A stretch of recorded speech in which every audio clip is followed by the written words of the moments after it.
For 3 years, I was a counselor in the maintenance department, the assistant director, and then for 2.5 years, I was the director. I was the first leader counselor of the Waukeshas, which was the oldest girls group, and then I was 2 years up at the pool. I was a camper, counselor in training, junior counselor, assistant aquatics director, and program director, and then assistant aquatics director again. I started in 1970, the first year that girls came to Camp Chickami, and I ended up as the program director. And my children, 3 children, have been campers and counselors and pool directors here. I've done just about every job here at camp except pool director. If I make it back next summer, it would be my 42nd summer here at Camp Chickami. As the camp director, then I was promoted to Y camp administration, so I supervised the camp. And then I came back out of retirement in 2001.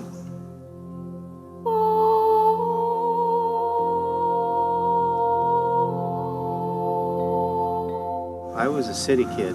If I could have scripted my life as a young person, this is where I would have started, with an outdoor experience like this, with a caring staff that we have. There's a feeling of belonging, inclusion, and there was empathy, and there was simplicity. Chickami was a sense of place.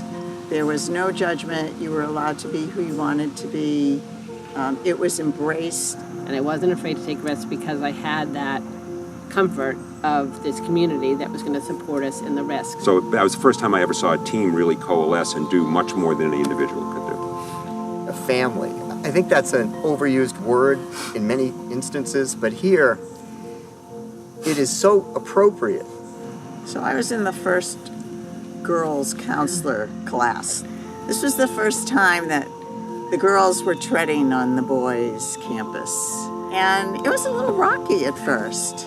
But one of the things it taught me was some self-assurance, how to get along. Obviously, it made the experience amazing because I'm sitting here talking about it. Janet's right.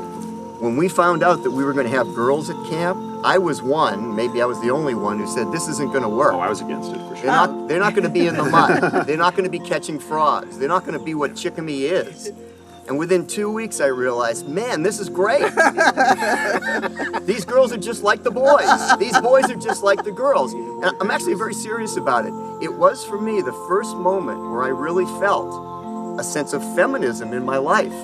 And it made me a better person for it. You know, the kids don't change, only the faces. The staff has been, you've heard, every year they get better and better. And we're very lucky because we have a good feeder program and we get the best possible staff that we can because we start them young. I think what makes it a defining place is the legacy, is how it's endured. And my brother and sister were here, and I watched these little kids become leaders. And just watching and just hearing the story of your kids doing the same thing. I mean, it blows my mind to see that cultural meme just survive. My son now has been a camper now for 5 summers. And his big goal in life is to become an LIT. To see your son involved with the camp and aspire to be in a leadership capacity, I think is neat.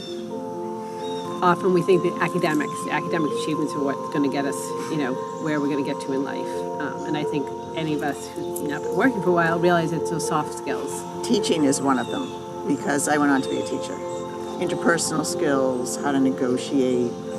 I think the confidence for the relationship building, the confidence to lead others came from my experience here. I see public speaking as a big one, Yes, especially in morning assembly, to see these leaders in training that talk like this. And we throw them out there in the middle in front of all the kids, and before the end of their summer, they're yapping a mile a minute right at assemblies and stuff.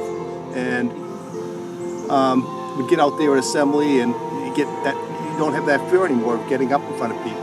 I'm convinced that Chickami is more important today than ever before. Kids are programmed today. Parents monitor them carefully. There's great fears, founded or otherwise, about the children and what might happen to them outside.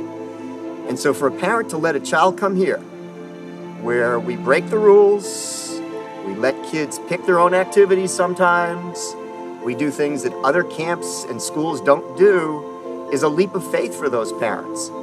And I think for the kids, they benefit hugely. Enjoy the experience and just let go of what is prescribed of you, who you think you should be, and be who you want to be in the future.